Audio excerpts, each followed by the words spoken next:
সংবাদ পড়ছি প্রিয়া বিশ্বকর্মা। রাজ্যে মহিলাদের উপরে নির্যাতন ইস্যুতে বিজেপির আনা মুলতবি প্রস্তাবকে কেন্দ্র করে আজ রাজ্য বিধানসভার অধিবেশন উত্তপ্ত হয়ে ওঠে। সভার প্রথমার্ধে বিজেপির রাজ্য সাধারণ সম্পাদক ও বিধায়ক অগ্নিমিত্রা পাল সহ মহিলা বিধায়করা মালদায় নাবালিকাকে হত্যা ও দীঘায় মহিলা পর্যটককে নির্যাতনের ঘটনায় মুলতবি প্রস্তাব আনেন। এই নিয়ে মুখ্যমন্ত্রীর বিবৃতিও দাবি করেন তারা। অধ্যক্ষ বিমান বন্দ্যোপাধ্যায় প্রস্তাব পাঠ করতে দিলেও আলোচনার অনুমতি দেননি। এরপরই বিধানসভায় কালো কাপড় নেড়ে প্রতিবাদ জানান বিজেপি বিধায়করা। সরকার পক্ষের মহিলা বিধায়করা প্রস্তাবের বিরুদ্ধে পাল্টা প্রতিবাদ জানান। দুপক্ষের চাপানোতরে পরিস্থিতি জটিল হয়ে ওঠে। এরপর বিজেপি পরিষদীয় দলের সদস্যরা বিধানসভার বাইরে এসে বিক্ষোভ দেখান। মালদার বিধায়ক শ্রীরূপা মিত্র চৌধুরী অভিযোগ করেন, রাজ্যের সর্বোচ্চ মহিলা ও শিশুদের কোনো সুরক্ষা নেই। এ ধরনের একটি গুরুত্বপূর্ণ বিষয় নিয়ে আলোচনার প্রস্তাব অধ্যক্ষ খারিজ করে দিয়েছেন। বিধানসভায় আমরা একটি মুলতবি মশালের নোটিশ দিয়েছিলাম। সারা রাজ্য জুড়ে মালদা, মুর্শিদাবাদ, দীঘা সর্বত্র মহিলাদের ওপর এবং শিশু কন্যাদের ওপরে ভীষণ নির্যাতন এবং পাশবিক অত্যাচারের ঘটনা উঠে আসছে। বিধানসভা একটা এমনই জায়গা, গণতন্ত্রের এমন মন্দির, যেখানে আমরা গণমানের যে ভয়েস সেটাকে আমরা তুলে ধরতে পারি। তাই আমরা আজকে অ্যাডজর্নমেন্ট মোশনের নোটিশ দিয়েছিলাম এবং আমরা চেয়েছিলাম এই বিষয় নিয়ে আলোচনা হয়। কিন্তু আজকে স্পিকার মহোদয় এইরকম গুরুত্বপূর্ণ এবং বেস্ট সেন্সিটিভ বিষয়, সেটা হচ্ছে মহিলা এবং শিশুদের ওপর অত্যাচার, সেটাকে উনি ডিসমিস করলেন। বিধানসভায় প্রশ্ন জমা দিয়ে যদি তার উত্তর শোনার জন্য কোনো বিধায়ক উপস্থিত না থাকেন, তবে তার বিরুদ্ধে শাস্তিমূলক ব্যবস্থা নেওয়া হবে। রাজ্য বিধানসভার অধ্যক্ষ বিমান বন্দ্যোপাধ্যায় আজ এই মর্মে সব দলের সদস্যদের সতর্ক করে দিয়েছেন। প্রশ্ন জমা দিয়ে সংশ্লিষ্ট মন্ত্রীর উত্তর দেওয়ার নির্দিষ্ট দিনে কেউ সময় মতো না এলে পরবর্তী 2-3 দিন আর সংশ্লিষ্ট বিধায়ককে প্রশ্ন করতে দেওয়া হবে না বলে অধ্যক্ষ জানিয়েছেন। সন্দেশখালীর ঘটনার তদন্তে সিট গঠনের নির্দেশের ওপর অন্তর্বর্তী স্থগিতাদেশ দিল কলকাতা হাইকোর্টের প্রধান বিচারপতি ডিভিশন বেঞ্চ। বিচারপতি জয় সেনগুপ্ত সিট গঠন করার নির্দেশ দিয়েছিলেন। সিটের মাথায় সিবিআই ও রাজ্য পুলিশের আধিকারিকরা থাকবেন বলে আদালত নির্দেশ দেয়। ওই নির্দেশকে চ্যালেঞ্জ জানিয়ে ডিভিশন বেঞ্চে যায় ইডি।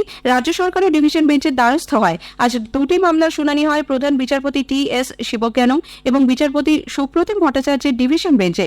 সিঙ্গেল বেঞ্চের নির্দেশের ওপর অন্তর্বর্তী স্থগিতাদেশ দেয় ডিভিশন বেঞ্চ। এছাড়াও হাইকোর্ট নির্দেশ দিয়েছে, রাজ্য পুলিশও কোনো এফআইআর এর ওপরেই তদন্ত করতে পারবে না। 6 মার্চ মামলার পরবর্তী শুনানি। দুপক্ষের বক্তব্য শুনে আদালত পরবর্তী সিদ্ধান্ত দেবে। এদিকে রেশন দুর্নীতি মামলায় তৃণমূল কংগ্রেস নেতা শেখ শাহজাহানকে ইডি আজ তলব করলেও তিনি হাজিরা দেননি বলে খবর। ইমেল মারফত বেলা 10:30 নাগাদ তাকে সিজিও কমপ্লেক্সে হাজিরা দিতে বলা হয়। এই নিয়ে দ্বিতীয়বার শাহজাহানকে ইডি ডেকে পাঠালো। আগেরবার তলব করার পরেও তিনি হাজিরা দেননি। তার আইনজীবী মারফত আদালতে আগাম জামিনেরও আবেদন জানান। সুপ্রিম কোর্টের নির্দেশে জটিলতা কাটিয়ে পূর্ব বর্ধমানে অবশেষে প্রাথমিকের নিয়োগপত্র দেওয়া শুরু হয়েছে। 98 জনের হাতে গতকাল নিয়োগপত্র তুলে দেন জেলা প্রাথমিক শিক্ষা সংসদের চেয়ারম্যান তথা মেমারির বিধায়ক মধুসূদন ভট্টাচার্য। তিনি জানান, সুপ্রিম কোর্টের নির্দেশ মেনে 9 ফেব্রুয়ারির মধ্যে জেলায় মোট 759 জন চাকরি প্রার্থীর হাতে নিয়োগপত্র তুলে দেওয়া হবে। 2017 থেকে 2024 দীর্ঘ এই 7 বছর লড়াইয়ের পর নিয়োগপত্র পেয়ে স্বভাবতই খুশি চাকরি প্রার্থীরা।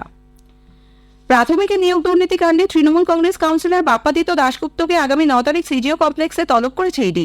কিছুদিন আগে তার বাড়িতে তল্লাশি চালায় সিবিআই। নিজাম প্যালেসেও জিজ্ঞাসাবাদ করা হয় তাকে। নিয়োগ দুর্নীতির বিতর্কের মধ্যেই মুর্শিদাবাদের বহরমপুরে প্রাথমিক শিক্ষক নিয়োগের কাউন্সিলিংয়ে শিক্ষকদের পোস্টিং নিয়ে বিতর্ক শুরু হয়েছে। টাকার বিনিময়ে পছন্দের চাকরি প্রার্থীদের কাছে ও অপরিচিতদের জন্য দূরের স্কুল বেছে লিস্ট টানানো হচ্ছে বলে অভিযোগ। গতকাল এই নিয়ে বিক্ষোভ দেখা দেয়। গভীর রাত পর্যন্ত চলে কাউন্সিলিং।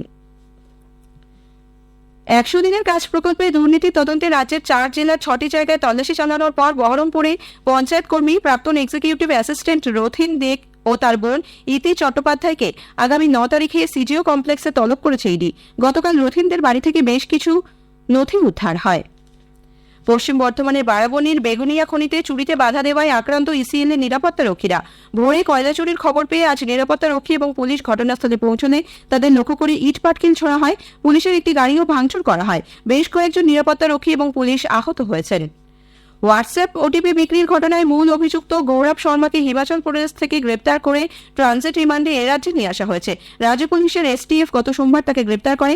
আন্তর্জাতিক পাচার চক্রের সঙ্গে যুক্ত গৌরব চীন, পাকিস্তান সহ অন্যান্য দেশে জাল সিম কার্ড নিয়ে ওটিপি বিক্রি করত বলে খবর। বিশিষ্ট ছড়াকার ভবানী প্রসাদ মজুমদার প্রয়াত। বয়স হয়েছিল 72। নিউমোনিয়ায় আক্রান্ত হয়েছিলেন তিনি। ভুগছিলেন স্মৃতিভ্রংশ সমস্যাতেও। হাওড়ার দাসনগরের বাড়িতে গতরাতে তিনি শেষ নিঃশ্বাস ত্যাগ করেন। বর্তমান সরকারের সাহসী এবং উল্লেখযোগ্য নীতি গ্রহণের ফলে ভারত বিশ্বের পঞ্চম বৃহত্তম অর্থনীতির দেশ হয়ে উঠেছে বলে প্রধানমন্ত্রী নরেন্দ্র মোদী প্রত্যয় ব্যক্ত করেছেন। রাজ্যসভায় আজ রাষ্ট্রপতির যৌথ অভিভাষণের ওপর ধন্যবাদসূচক প্রস্তাব জ্ঞাপন করে প্রধানমন্ত্রী বলেন, দেশের বিকাশের জন্য রাজ্যগুলির উন্নয়ন একান্ত প্রয়োজন। দেশের প্রতিটি কোণায় উন্নয়নের সুফল পৌঁছে গেছে। এনডিএ দেশে তৃতীয়বার সরকার গঠন করবে বলে দৃঢ় সংকল্প ব্যক্ত করে শ্রী মোদী বলেন, সবকা সাথ সবকা বিকাশ শুধুমাত্র একটি স্লোগান নয়, এটি তার গ্যারান্টি। सबका साथ सबका विकास ये नारा नहीं, ये मोदी की गारंटी। आपने सभा में नहीं, सिर्फ उस शब्दों का खेल नहीं है, ये हमारा कमिटमेंट है और इसके लिए हम समर्पित भाव से हमारी हर सांस उस काम के लिए है। उसी भावना के साथ हम चले हैं, चल रहे हैं, चलते रहेंगे और देश आगे बढ़ता रहेगा, ये मैं आपको विश्वास दूं। কংগ্রেসের তীব্র সমালোচনা করে শ্রী মোদী ওই দলের বিরুদ্ধে দেশকে উত্তর দক্ষিণে ভাগ করার অভিযোগ তোলেন। তিনি বলেন, কংগ্রেসের চিন্তাভাবনার কোনো গ্রহণযোগ্যতাই এখন আর নেই। আগামী লোকসভা নির্বাচনে কংগ্রেস সারা দেশে 40টি আসনের গণ্ডি পার করতে পারবে না বলে পশ্চিমবঙ্গের মুখ্যমন্ত্রী মমতা ব্যানার্জি যে মন্তব্য করেছেন, শ্রী মোদী সে প্রসঙ্গেরও উত্থাপন করে কংগ্রেসকে কটাক্ষ করেছেন। पश्चिम बंगाल से चैलेंज आएगी है कि कांग्रेस 40 पार नहीं करते, मैं प्रणाम करता है कि आप 40 बचा पाए। কেন্দ্রীয় মন্ত্রী অর্জুন রাম মেঘওয়াল বলেছেন, গত 10 বছরে কেন্দ্রের বাজেটে কখনোই কোনো রাজ্যের বরাদ্দে ভেদাভেদ করা হয়নি। সংসদ ভবনের বাইরে আজ সাংবাদিকদের সামনে তিনি অভিযোগ করেন, বাজেটে যথাযথ বরাদ্দ না পাওয়ার দাবি করা বিরোধীদের স্বভাব হয়ে দাঁড়িয়েছে। উল্লেখ্য, কেন্দ্রের বরাদ্দ এবং কর কাঠামো নিয়ে রাজ্যগুলির প্রতি বঞ্চনার অভিযোগ তুলে জাতীয় রাজধানীতে কর্ণাটক কংগ্রেসের করা মিছিলের প্রসঙ্গ উত্থাপন করেন তিনি। বিভিন্ন প্রকল্পে কেন্দ্রীয় বঞ্চনার অভিযোগে ফের সরব হয়েছেন মুখ্যমন্ত্রী মমতা ব্যানার্জি। হাওড়ার সাঁতরাগাছিতে আয়োজিত এক প্রশাসনিক ভবন থেকে পরিবহন ক্ষেত্রে একাধিক পরিষেবার সূচনা করে মুখ্যমন্ত্রী বলেন, 3 বছর ধরে 21 লক্ষ শ্রমিকের প্রাপ্য টাকা কেন্দ্র আটকে রেখেছে। কেন্দ্রীয় জলশক্তি মিশনের 75% টাকা রাজ্য দিলেও প্রকল্পগুলিতে কেন্দ্রের নাম প্রচারিত হচ্ছে বলে তিনি অভিযোগ করেন। হাওড়া জেলাতে মনে রাখবেন, ট্রেনের 73,000 বাড়িতে ট্রেন পৌঁছে দেয় নন ওয়াটার, এই প্রোগ্রামটায় 75% আমরা খরচ করি। আর আমাদের টাকা থেকে যেটা জিএসটি তুলে নিয়ে যায়, হ্যাঁ, তার থেকে মাত্র 25% খরচ করে দেশের পণ্যকে আমরা আবারকে না বেঁধে না। প্রতিদিন জমি কিনতে আমায় টাকা দিতে হয়, পাইপ যেখান দিয়ে যাবে প্রতি কোটি টাকা স্টেট গভর্নমেন্টের খরচ হচ্ছে, অর্থাৎ 75% আমার খরচ, ওদের 25% খরচ, সেটাও একটাই মাত্র ট্যাক্স, জিএসটি ট্যাক্স। আমাদের টাকা তুলে নিয়ে গিয়ে মাছের তেলে মাছ ভাজা করে বড় বড় কথা বলে। প্রশাসনিক সভা থেকেই উত্তরবঙ্গ রাষ্ট্রীয় পরিবহন সংস্থার 31টি বাসের উদ্বোধন করেন মুখ্যমন্ত্রী। কোচবিহার বাস টার্মিনাসে ভার্চুয়ালি বাসগুলির উদ্বোধন করা হয়। এছাড়াও এই মঞ্চ থেকে উত্তরবঙ্গ রাষ্ট্রীয় পরিবহনের একাধিক প্রকল্পের শিলান্যাস করেন তিনি। রাজ্যে মহিলাদের উপরে নির্যাতন ইস্যুতে বিজেপির আনা মুলতবির প্রস্তাবকে কেন্দ্র করে আজ রাজ্য বিধানসভার অধিবেশন উত্তপ্ত হয়ে ওঠে। সভার প্রথমার্ধে বিজেপির রাজ্য সাধারণ সম্পাদক ও বিধায়ক অগ্নিমিত্রা পাল সহ মহিলা বিধায়করা মালদায় নাবালিকাকে হত্যা ও দীঘায় মহিলা পর্যটকের নির্যাতনের ঘটনায় মুলতবির প্রস্তাব আনেন। এই নিয়ে মুখ্যমন্ত্রীর বিবৃতিও দাবি করেন তারা। অধ্যক্ষ বিমান বন্দ্যোপাধ্যায়ের প্রস্তাব পাঠ করতে দিলেও আলোচনার অনুমতি দেননি। এরপরই বিধানসভায় কালো কাপড় নেড়ে প্রতিবাদ জানান বিজেপি বিধায়করা। সরকার পক্ষের মহিলা বিধায়করা প্রস্তাবের বিরুদ্ধে পাল্টা প্রতিবাদ জানান। বিজেপি পরিষদীয় দলের সদস্যরা বিধানসভার বাইরে এসেও এরপর বিক্ষোভ দেখান। রেশন দুর্নীতি মামলায় তৃণমূল কংগ্রেস নেতা শেখ শাহজাহান আজও ইডির তলব এড়িয়ে গেছেন। তবে তার আইনজীবী আজ বিকেল 4টের পর সিজিও কমপ্লেক্সে গিয়ে একটি মুখবন্ধ খামে চিঠি দেওয়ার চেষ্টা করেন। কেন্দ্রীয় তদন্তকারী সংস্থা সেই খাম গ্রহণ করতে অস্বীকার করেছে বলে জানা গেছে। এদিকে সন্দেশখালীর ঘটনা তদন্তে সিট গঠনের নির্দেশের ওপর অন্তর্বর্তী স্থগিতাদেশ দিল কলকাতা হাইকোর্টের প্রধান বিচারপতি ডিভিশন বেঞ্চ। বিচারপতি জয় সেনগুপ্ত সিট গঠন করার নির্দেশ দিয়েছিলেন। সিটের মাথায় সিবিআই ও রাজ্য পুলিশের আধিকারিকরা থাকবেন বলে আদালত নির্দেশ দিয়েছিল। ওই নির্দেশকে চ্যালেঞ্জ করে ডিভিশন বেঞ্চে যায় ইডি। রাজ্য সরকার ও ডিভিশন বেঞ্চের দ্বারস্থ হয়।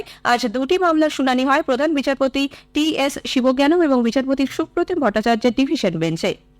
দিল্লির রাউস অ্যাভিনিউ আদালত দিল্লির মুখ্যমন্ত্রী অরবিন্দ কেজরিওয়ালকে আগামী 17 তারিখ হাজিরা দেওয়ার জন্য সমন জারি করেছে। 2021-22 দিল্লি আবগারি নীতি সংক্রান্ত মামলায় জিজ্ঞাসাবাদের জন্য বারবার ইডি তাঁকে তলব করলেও না হাজির হওয়ায় কেন্দ্রীয় সংস্থা আদালতের দ্বারস্থ হয়। ইডি এর আগে নভেম্বর থেকে 5 বার কেজরিওয়ালকে ডেকে পাঠায়। দেশের সাধারণ নির্বাচনের প্রাক্কালে আজ পাকিস্তানের বালুচিস্তান প্রদেশে পরপর দুটি বিস্ফোরণের ঘটনায় কমপক্ষে 26 জনের মৃত্যু হয়েছে, আহত আরও 40 জন। স্থানীয় সংবাদ মাধ্যম সূত্রে জানা গেছে, বালুচিস্তানের পিশিনে এক নির্দল প্রার্থীর দপ্তরের বাইরে প্রথম বিস্ফোরণটি ঘটে, দ্বিতীয়টি হয় কিল্লা সাইফুল্লাহ জেলায় জামিয়াত উলেমা এ ইসলাম ফজলের কার্যালয়ের বাইরে। খবর শেষ হলো।